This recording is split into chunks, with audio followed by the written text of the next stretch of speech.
सो hi everyone, welcome back. आज हम शुरू करने जा रहे हैं सोल्यूशन। तो हम सोल्यूशन चैप्टर के न्यूमेरिकल्स की बात करेंगे जो कि बोर्ड एग्जाम में फ्रिक्वेंटली पूछा जाता है। तो चैप्टर शुरू करने से पहले हम बात करेंगे terms related to concentration of solution. तो आइए इसको शुरू करते हैं। तो पहले हम बात करते हैं मोल्स की। मोल्स क्या होते हैं? मोल क्या होता है? Mole is a just number. Mole is just a number. Mole क्या है? Mole is just a number. Mole एक काउंटिंग नंबर है। जिस तरीके से आप 1 डजन बोलते हो, 1 डजन में कितने आइटम मिलता है आपको? 12 आइटम। उसी तरीके से मोल भी क्या है? एक नंबर है। तो 1 मोल इक्वल टू होगा 6.023 इंटू 10⁻23 पार्टिकल्स। पार्टिकल्स होगा। अब ये पार्टिकल आपके आयंस हो सकते हैं, electrons, protons, neutrons, atom, molecule, कुछ भी हो सकता है। अब फार्मूला इस चैप्टर में जो हम फार्मूला यूज करेंगे, mole equal to mass given upon molar mass. Mass given upon molar mass, ये फार्मूला हम यूज करने वाले हैं। अब देखिए, जैसे मान लो क्वेश्चन दिया है, find the number of moles of water in 36 ग्राम।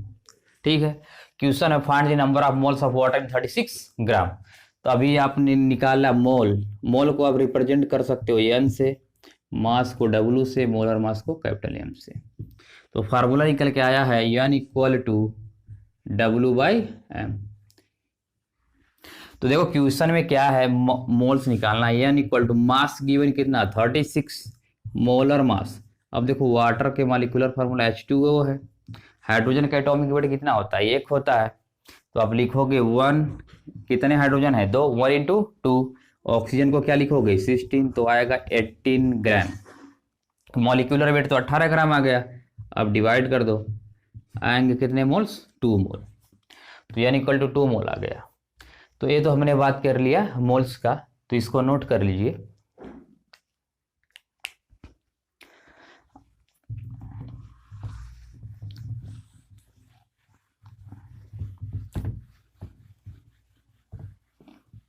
तो फर्स्ट देखो, फर्स्ट हम बात करेंगे वेट परसेंटेज।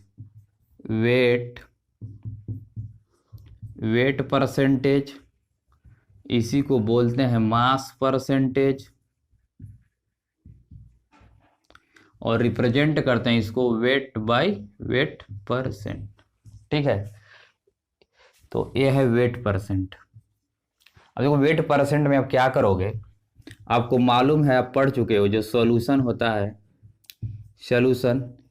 सॉल्यूट और सॉल्वेंट, इन दोनों से मिलके बना होता है। तो सॉल्यूशन के 2 पार्ट होते हैं, सॉल्यूट और सॉल्वेंट। तो अब बात करेंगे हम वेट परसेंट की। तो देखो वेट परसेंट के लिए, देखो कोई भी हमको परसेंटेज निकालना होता है, मान लो जिसका निकालना हो, तो क्या करोगे आप? इस फार्मूले का यूज करोगे, उसके बटे टोटल। इस पूरे चैप्टर में हम इसी को यूज करेंगे, इसको नोट करो।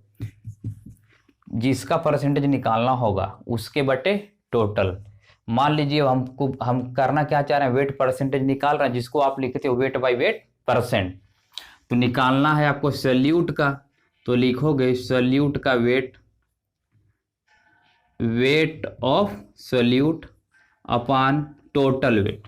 टोटल वेट किसका होगा? सॉल्यूशन का होगा।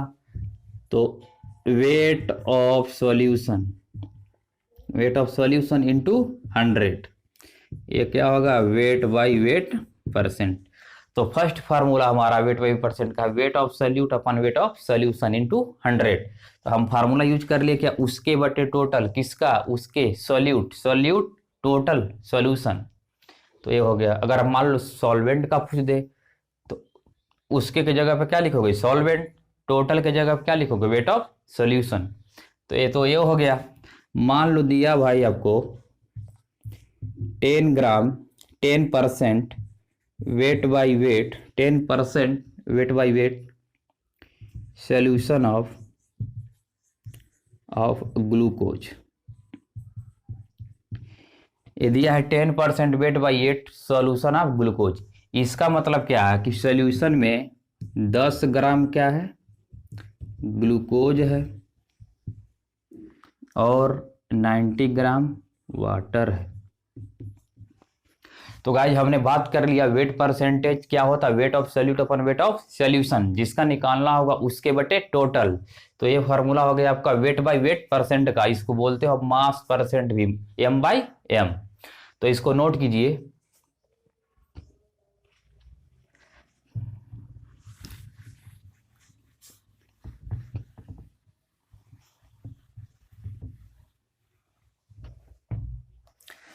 सेकंड होगा वॉल्यूम बाय वॉल्यूम, इसको बोलते हो volume percentage, volume percentage, volume percentage. अब देखो अभी हमने बात किया उसके, इधर लिख देते हैं, उसके बटे टोटल इंटू 100। ये किसी का भी आपको जिसका परसेंटेज निकालना होगा उसके बटे टोटल आप करोगे। अब देखो वॉल्यूम बाय वॉल्यूम, तो वॉल्यूम बाय वॉल्यूम परसेंट होगा, मान लो हमको सॉल्यूट का निकालना है तो लिखोगे आप volume of solute upon volume of solution into 100। अभी हमने बात किया उसके, सॉल्यूट को हमने उसके लिया अपन टोटल, सॉल्वेंट के केस में अगर निकालना हो तो सॉल्वेंट का वॉल्यूम ऊपर, नीचे टोटल सॉल्यूशन का। तो ये तो हो गया वॉल्यूम बाय वॉल्यूम। थर्ड जो इंपॉर्टेंट है, अच्छा इसको मान लो दिया हो 10% V by V solution of ethanol, ये दिया हो। अब इसे आप क्या समझोगे, इसे आप समझ सकते हो कि 100 ml in 100 ml solution 10 ml of C2H5OH is dissolved। यही था इसका मतलब, अगर आप 100 ml का सोल्यूशन रखते हो तो उसमें 10 ml क्या है, एथेनॉल है, इसका मतलब यही हुआ। तो इसको नोट कीजिए। अब हम सेकेंड थर्ड की बात करेंगे।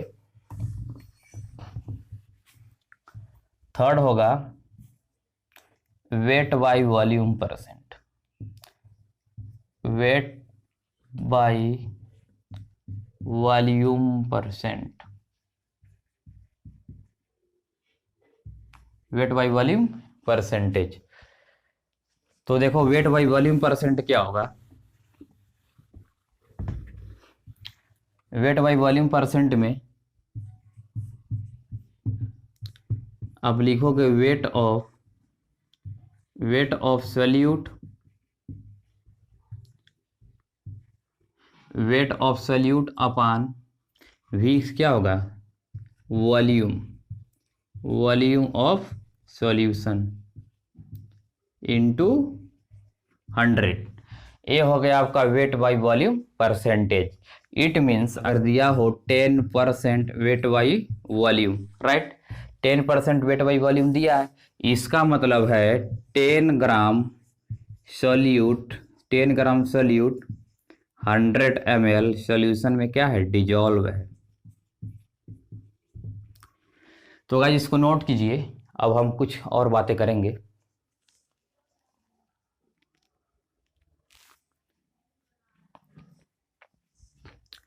हो गया।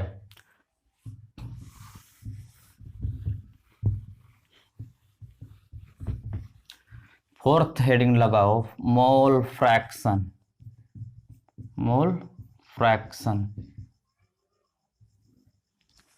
मोल फ्रैक्शन क्या हो गया, मान लो हमारे पास दो सॉल्यूशन है, राइट, तो मान लो अगर एक का मोल N है, दूसरे का मोल क्या है, Nb है। एक क्या है, बाइनरी सॉल्यूशन है। एक सॉल्यूशन के मोल को मान लो तुम Na है और दूसरे को मान लो Nb है। तो मोल फ्रैक्शन क्या होगा, मान लो mole fraction, mole fraction of A, mole fraction of A क्या होगा, उसके उसके बटे टोटल, उसके तो उसके क्या n total n plus n B, और ये रिप्रेजेंट किससे करते हैं जीटा ए से। मान लो हमारे पास बाइनरी सॉल्यूशन है, एक के मोल क्या है एन है, दूसरे के मोल क्या है एन बी है। तो मोल फ्रैक्शन अगर की बात करोगे तो zeta A N upon N plus n B, जिसका पूछेगा उसके बटे टोटल।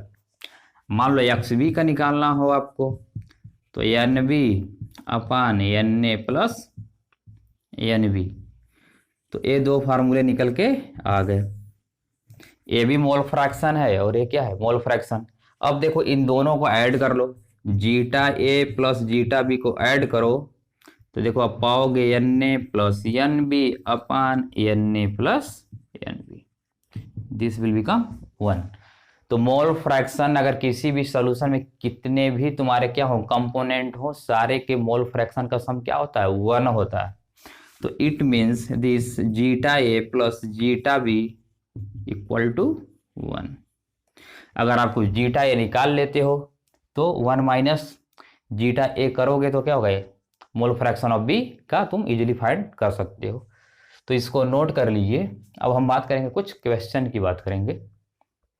सो फ्रेंड्स एनसीईआरटी का एग्जाम्पलर क्वेश्चन है। तो दिया है if 22 gram of benzene is dissolve in 122 gram of carbon tetrachloride then find the percentage of benzene and carbon tetrachloride. तो देखो क्वेश्चन में दिया क्या है, सॉल्यूशन में क्या आप लिखोगे, गिवन में क्या है, गिवन में बेंजीन कितना है, बेंजीन दिया है 22 ग्राम, बेंजीन 22 ग्राम दिया है, और कार्बन टेट्राक्लोराइड CCl4 दिया है 122 ग्राम। अब हमको फाइंड करना है mass percentage of benzene and mass percentage of carbon tetrachloride. तो आपको मालूम है अगर वो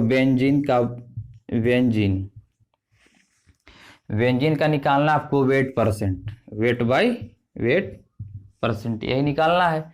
तो बेंजीन के लिए अब क्या करोगे, उसके मतलब बेंजीन का वेट, तो लिखो इसको वेट ऑफ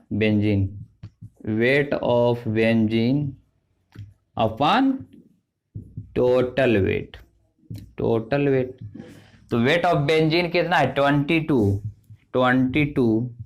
अपॉन 22 प्लस 122, ये तो टोटल हो गया, तो हो जाएगा 22 अपॉन 144।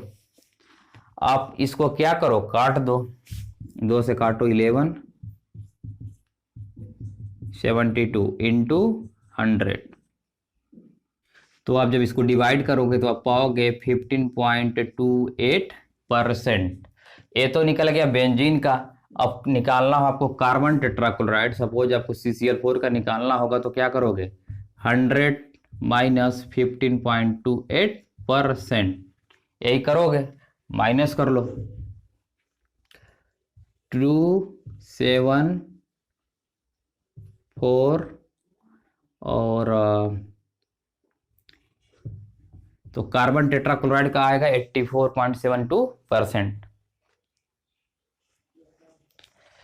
तो ये तो हो गया मास परसेंट ऑफ बेंजीन का मास परसेंट आ गया 15.28, कार्बन टेट्राक्लोराइड का आ गया 84.72। तो गाइज क्या करोगे परसेंटेज निकालने के लिए आपको जिसका पूछे उसके बटे टोटल करोगे, जस्ट सिंपल फार्मूला है, इसको यूज करोगे आपको आंसर आसानी से मिल जाएगा।